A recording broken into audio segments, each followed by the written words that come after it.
He walks into the room like someone who's already studied every exit, retired for years, yet two officers still salute him on instinct. He sits across from the interviewer, a man who clearly isn't military, but carries more authority than anyone else in the building. Before Levi even answers the first question, it's obvious they didn't bring him here just to talk. This is an evaluation disguised as a conversation, and every detail, from his posture to his breathing, is being recorded.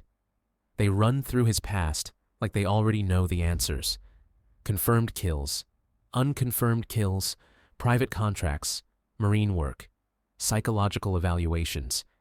He answers everything directly, never volunteering more than what's asked. When they ask if he's fit for service, he refuses to give an opinion. When they ask if anyone would miss him, he simply says no. It's the first hint that they're not just assessing his skill, but checking whether he's easy to disappear. The conversation ends without a mission, an offer, or a threat. Just a subtle implication that his solitude makes him useful. Later, he visits his father, a man who hides his pain behind forced humor and old traditions. Both know this might be their last conversation, and neither says it outright. His father speaks in riddles about shame, responsibility, and the inevitability of death. The kind of talk only a dying man can get away with. He reveals he's been given a terminal diagnosis and has already chosen the day he's going to end things. Levi listens without interrupting, completely hollowed out. The only moment his composure cracks is when his father asks him to light a candle for him under the night sky. It's the closest thing to a goodbye they're willing to exchange. The next day, Levi is flown toward a restricted zone. Destination not disclosed, flight details obscured, digital access stripped the moment he boards. The crew refuses to answer any questions. The airspace boundary is as far as they'll take him. From there, he's on foot. The isolation is intentional. On the ground, he meets JD, the soldier he's replacing. JD has been completely alone for a full year, and the loneliness shows. He talks non-stop, grateful just to have another human voice nearby.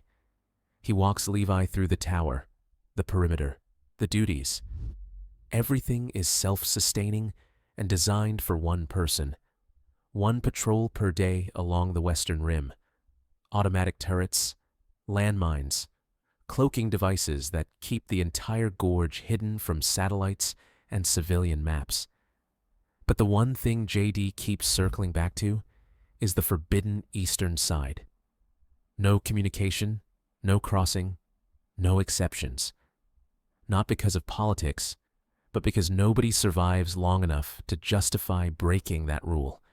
He explains the history, decades-old secrecy, rotation spanning generations, an agreement nobody recorded but everyone honored.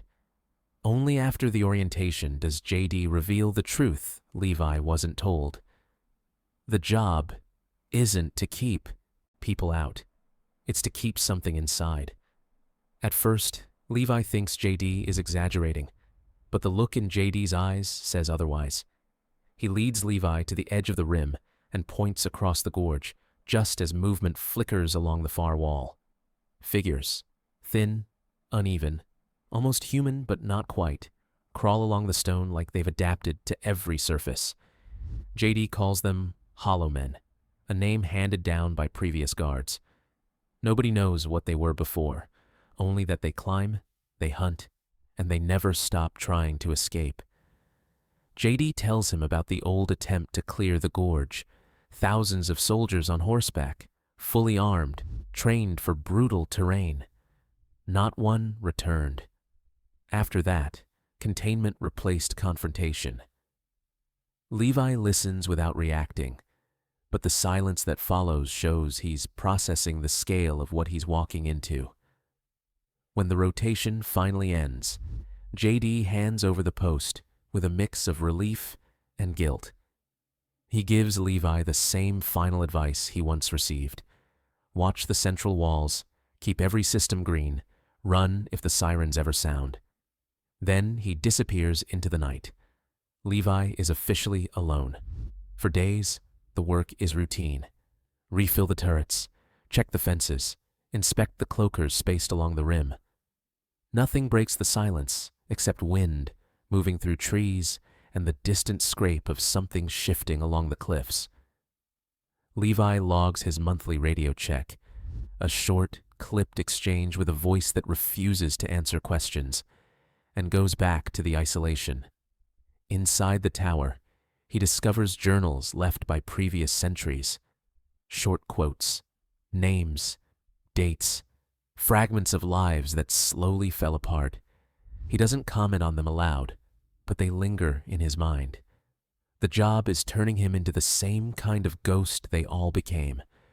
Then, one night, everything changes. He spots movement across the gorge, someone on the eastern side. Not a hollow man, a person, a woman. She crosses the boundary and approaches his tower before he can fully process what he's seeing. She introduces herself as Dasa. She's not supposed to be there, but she doesn't seem to care. She carries herself like someone who grew up around secrets. The moment she walks inside, the job stops feeling abstract. She's confident, observant, fully aware of the rules she's breaking. Levi tries to keep his guard up, but she cuts through his defenses with ease. She cooks, teases him, studies him, and asks questions he hasn't answered for anyone in years. The loneliness of the tower cracks open. Over the next nights, they talk more than Levi has talked to anyone since before his retirement. She asks about his past, his longest shot, the moment he stopped loving what he was trained to do. He asks about the truth behind the gorge, but she gives only fragments, stories from her father, warnings about knowing too much, hints about a hidden purpose behind their assignment. Even with the danger outside, something steady forms between them. For the first time since he arrived, Levi stops listening for the scrape of claws on stone and starts listening to her voice instead. But the gorge never stays quiet for long, and the moment he lets his guard down, the real threat finally reaches them. The attack hits without warning. A scream echoes across the rim, followed by heavy impacts against the tower. Levi moves before thinking, racing outside with his rifle raised. One of the creatures has climbed higher than any of them should be able to. Dasa reaches the platform at the same time he does. The thing drops toward her, fast and deliberate, forcing Levi to fire at close range. The creature falls, but leaves behind a patch of adhesive that burns through gear like acid. It's the first sign that the Hollow Men aren't just violent. They adapt. More of them appear along the walls, climbing with speed that shouldn't be possible for bodies that thin. Levi fires again. Dasa grabs supplies. They retreat toward the east wall and search for the zip-line cable, the only other path out of immediate danger. She asks about an auto-ascender, and he realizes the one they brought fell into the river. The climb is now impossible. They're trapped inside the gorge with nowhere to go but deeper. The creatures keep closing in, forcing Levi and Dasa to follow the river south. The water cuts through the gorge like another barrier, surrounded by bone piles and fragments of equipment from decades earlier. Old uniforms lie half buried in the mud. American Airborne, British Special Forces, Soviet units, all from the late 1940s, all from battalions that supposedly vanished without explanation. The deeper they go, the worse the signs become. Bodies fused into stone, bones tangled with roots, skulls shaped by something that was once human, but no longer is. Dasa identifies these remnants as the lost battalions, men who should have died long ago, but instead decayed into something unrecognizable. The realization confirms what JD warned about. Whatever lives in the Gorge corrupts everything it touches. They reach an abandoned bunker, partially crushed by seismic damage.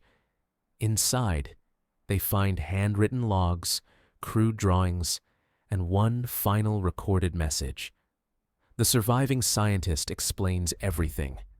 A biochemical experiment from the late stages of World War II ruptured after a massive earthquake. The contaminant merged living DNA with whatever organisms survived in the Gorge.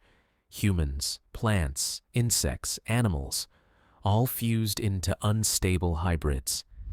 Mutations begin within days. The only safeguard was isolation. Anyone exposed for too long changes. Levi and Dasa leave the bunker with a new urgency. If they stay inside the Gorge longer than a few hours, they risk becoming like the creatures hunting them. But escaping isn't simple. Every exit is sealed, except the missile silos built into the canyon wall. The earthquake damaged them, leaving gaps that the Hollow Men now use to move across the lower terrain. As they reach the lower levels, more creatures swarm the tunnels. The silence breaks into a constant echo of claws scraping metal. Levi fights through tight corridors while Dasa covers blind spots. They move fast, but the creatures move faster. Every corner becomes a trap. Every shadow feels alive. Finally, they find a jeep from the 1940s with a heavy winch still intact. It's their only chance. Levi tests the cable, calculates the angle, and anchors it into the remains of a support beam. If the engine holds, the winch can pull them up the silo like an improvised ascender. But the creatures close in again, faster this time, as if understanding exactly what they're planning. There's no more room to run, no more room to think, only one move left: reach the winch, climb the wall, and escape before the Gorge consumes them the same way it consumed everyone before.